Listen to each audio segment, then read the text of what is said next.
Hello everyone, चलिए हम लोग स्टार्ट करते हैं करंट अफेयर्स। आर्थिकी करंट अफेयर्स के अंदर सबसे पहला ही फैक्ट्स हमारे पास है 16वां वित्त आयोग। और फिर से मैं बता दूं कि हम लोग अभी जुलाई से लेकर दिसंबर के बीच का सेक्शन कवर करेंगे। जो इंपॉर्टेंट सेक्शन एग्जाम ओरिएंटेड होगा यहाँ पे आपको बताया जाएगा।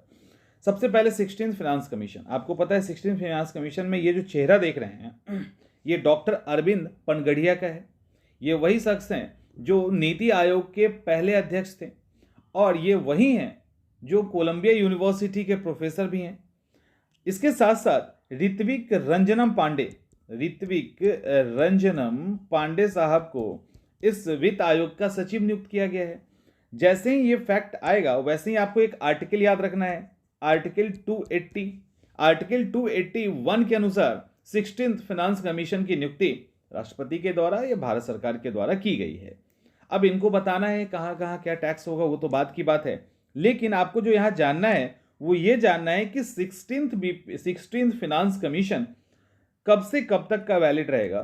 तो 1 अप्रैल से लेकर शुरू 1 अप्रैल से स्टार्ट होगा, 2026 से स्टार्ट होगा और अगले 5 साल के लिए चलेगा। तो इनको रिपोर्ट कब सबमिट करना है, तो इनको हर हाल में 31 अक्टूबर 2025 तक रिपोर्ट सबमिट कर देना है।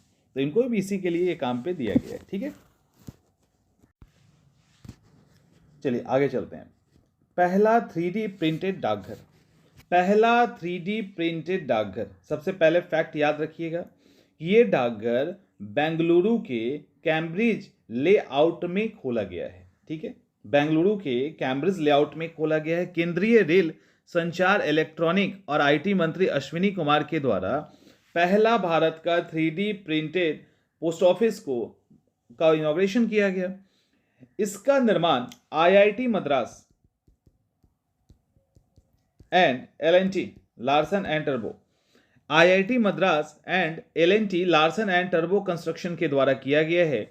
इसके निर्माण में 3D कंक्रीट प्रिंटिंग तकनीक का यूज किया गया। अब थोड़ा सा आपके दिमाग में आएगा कि ये 3D होता क्या है। एक्चुअली 3D जो है ना, एक ऐसा तकनीक है जो 3 डायमेंशनल ऑब्जेक्ट का निर्माण करता है। और एक और ध्यान रखिएगा, ये 3D प्रिंटिंग के द्वारा इसको अभी कंस्ट्रक्शन में बहुत सारा यूज लिया जा रहा है, क्योंकि बहुत कम समय में, बहुत कम कीमत पे, बहुत कम मजदूरों में इसको तैयार किया जा सकता है। तो 3D तकनीक से जो भी चीजें बनती है, तो 3D प्रिंटर जो होता है, नॉर्मल प्रिंटर क्या करता है, नॉर्मल प्रिंटर को इंक डाल दीजिए, पेपर डाल दीजिए, उसको कलर करके निकाल देगा। लेकिन जो 3D प्रिंटर मशीन होता है, उसके अंदर जो स्ट्रक्चर आप डालोगे उसी स्ट्रक्चर का कंस्ट्रक्ट की चीजें आपको निकाल के दी जाएगी और उसको जा के वहां चिपका दीजिए। तो ये फटाफट कहते हैं ना, तैयार हो जाने वाली चीजें, वो है जिसके कारण अभी लगभग सभी कंपनियां 3D प्रिंटिंग पे काम कर रही है। अगर कोई हल्का चीज बनाना हो, सस्ता चीज बनाना हो, कम पैसे का चीज बनाना हो, तो उसमें 3D प्रिंटर काम करता है। और ये भी पोस्ट ऑफिस कुछ उसी तरह का एक एग्जाम्पल है कि बहुत फटाफट इसको तैयार कर दिया गया है। प्रतिस्पर्धा संशोधन अधिनियम 2023। देखिए, कंपटीशन अमेंडमेंट एक्ट आया। इट मींस कि कंपटीशन अमेंडमेंट एक्ट पहले आया होगा। कब है, तो कंपटीशन जो एक्ट था वो 2002 में आया था। प्रतिस्पर्धा अधिनियम 2002 में आया था। प्रतिस्पर्धा अधिनियम 2002 में क्यों आया था, क्योंकि MRTP एक्ट पहले ही खत्म कर दिया गया था। मात्रात्मक और प्रतिबंधात्मक जो कानून था MRTP एक्ट, वो खत्म कर दिया गया। तो मार्केट में हेल्दी कंपटीशन रहे, इसके लिए प्रतिस्पर्धा कमीशन यानी कंपटीशन कमीशन लाया गया। इसके अंदर एक बदलाव किया गया है। बदलाव करने के लिए इसको लाया गया है और बदलाव करके 29 मार्च 2023 को लोकसभा के द्वारा, फिर राज्यसभा के द्वारा 11 अप्रैल को राष्ट्रपति ने इस पे साइन कर दिया। साइन करते इस पे क्या बदलाव आया कि अब 2000 करोड़ रुपए से अधिक का कोई लेन देन होता है तो उसके लिए CCI का मतलब इंडियन कंपटीशन कमीशन की मंजूरी की आवश्यकता है, अगर 2000 करोड़ रुपए से ऊपर का कोई लेन देन है तो। यहां पे अंतर क्या हुआ मालूम है? अंतर ये हुआ कि पहले मान लो कि कोई सीमेंट की फैक्ट्री है, तो वो सीमेंट वाले 1 2 3 4 ऐसे लोग हैं। अब ये कुछ भी अगर आपस में डील करेंगे तो इनको प्रतिस्पर्धा आयोग से एक सर्टिफिकेट लेना होता था, क्लियरेंस सर्टिफिकेट लेना होता था।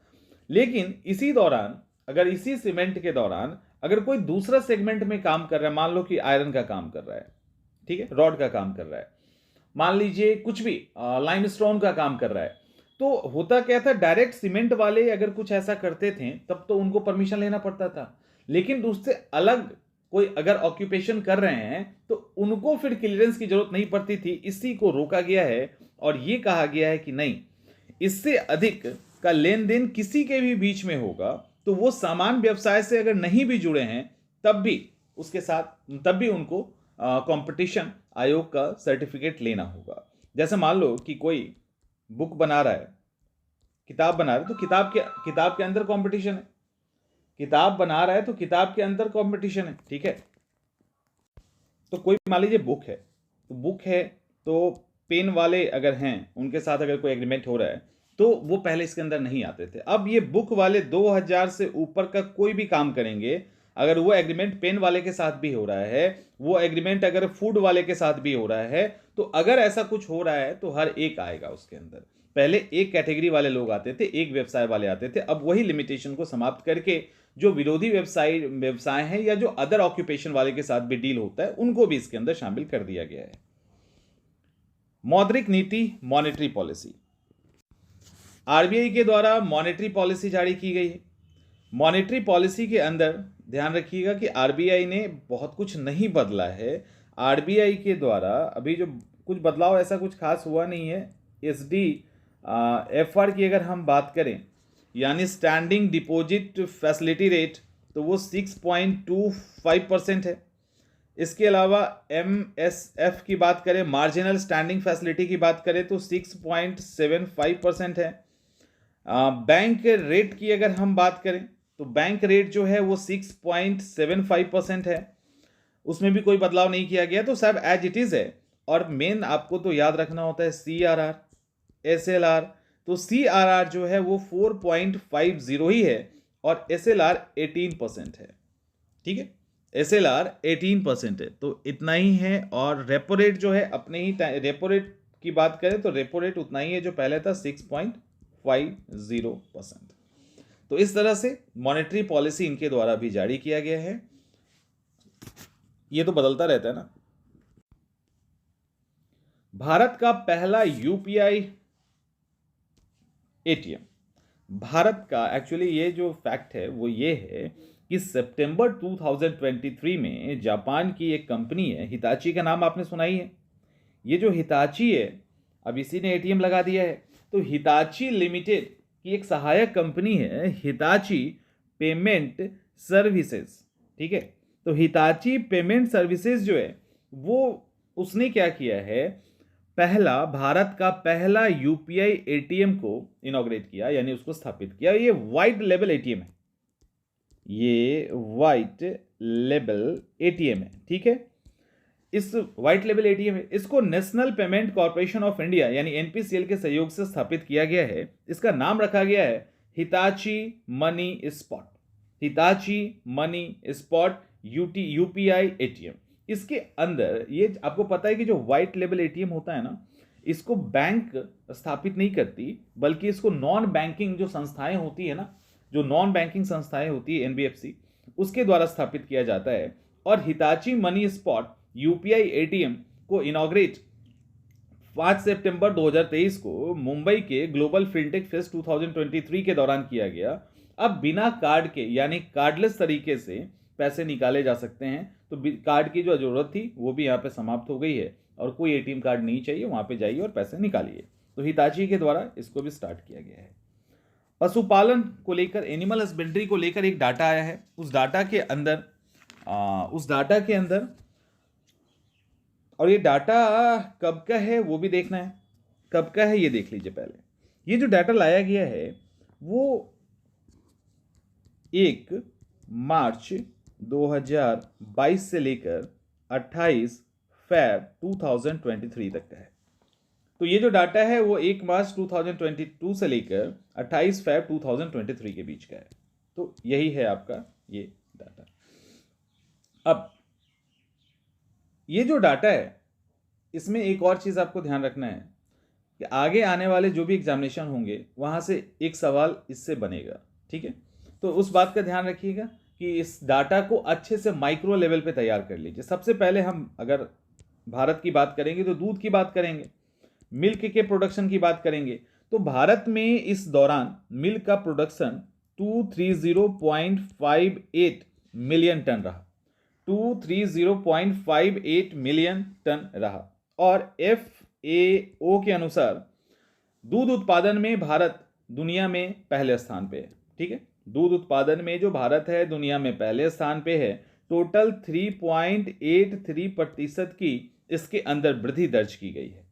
अब सवाल है कि दूध का प्रोडक्शन सबसे अधिक किसने किया है? तो सबसे अधिक दूध का प्रोडक्शन यूपी ने किया है 15.72%, फिर राजस्थान ने किया है, फिर MP ने किया है, उसके बाद गुजरात ने किया है, तब आंध्र प्रदेश ने किया है।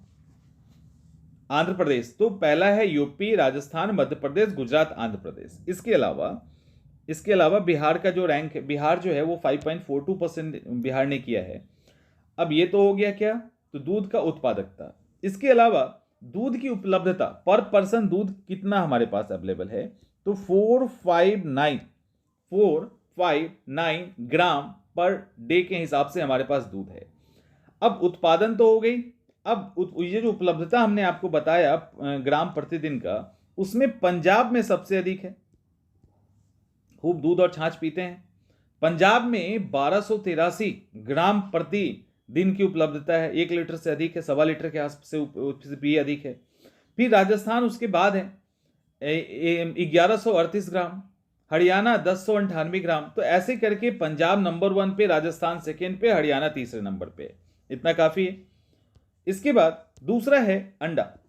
दूध हो गया, दूध के बाद अंडा। अंडा का जो प्रोडक्शन इस बीच में हुआ है, यानी 2022-23 के बीच में 138.38 बिलियन 138.38 बिलियन हुआ है। वर्ल्ड में भारत थर्ड पोजीशन पे है। अच्छा, मिल्क में पहले स्थान पे, ध्यान रखना, दूध के उत्पादन में पहले स्थान पे है, अंडे के उत्पादन में तीसरे स्थान पे है, और अंडे उत्पादन के अंदर लगभग 6.77% की ग्रोथ रेट है। टॉप का अंडा उत्पादक की बात करें तो आंध्र प्रदेश पहले नंबर पे है, 20% के आसपास यहाँ पे है। तमिलनाडु, तेलंगाना, इसके बाद वेस्ट बंगाल और कर्नाटका। तो आंध्र प्रदेश, तमिलनाडु, तेलंगाना, वेस्ट बंगाल, कर्नाटक, ये जो है टॉप के अंडा उत्पादक हैं। और वैसे बिहार का योगदान 2.37, यूपी का योगदान 3.29, ऐसे करके अलग अलग लोगों का अलग अलग योगदान है। मांस की बात कर लें तो भारत मांस के उत्पादन में 8वें पोजीशन पे है।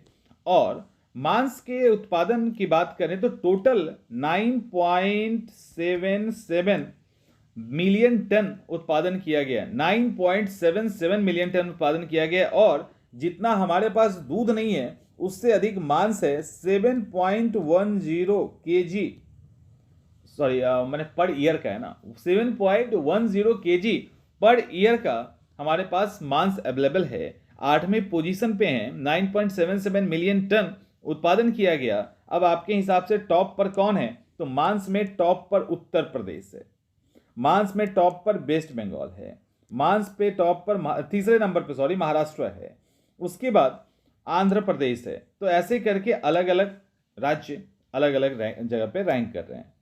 ऊन की अगर हम बात कर लें तो ऊन इस बीच में 33.61 मिलियन किलोग्राम हुआ है, और 2.12% के हिसाब से ये इसके अंदर ग्रोथ रेट देखा गया है। सबसे अधिक ऊन राजस्थान सबसे अधिक ऊन करता है, फिर J&K, उसके बाद गुजरात। स्टेट की बात करेंगे तो राजस्थान के बाद गुजरात आ जाएगा, फिर महाराष्ट्र आ जाएगा, और इसके बाद हिमाचल प्रदेश। तो हिमाचल प्रदेश का रैंक ओवरऑल स्टेट और यूटी मिला दे तो 5th में है, और सिर्फ स्टेट को लेके चले तो J&K हट जाएगा। तो J&K जब हटेगा तो राजस्थान, गुजरात, महाराष्ट्र के बाद हिमाचल प्रदेश होगा। तो हिमाचल प्रदेश कहाँ है ये आपको ध्यान रखना चाहिए। तो ये सारे फैक्ट्स आज के हो गए, और इसी तरह से भी हम लोग इसको कंटिन्यू रखेंगे।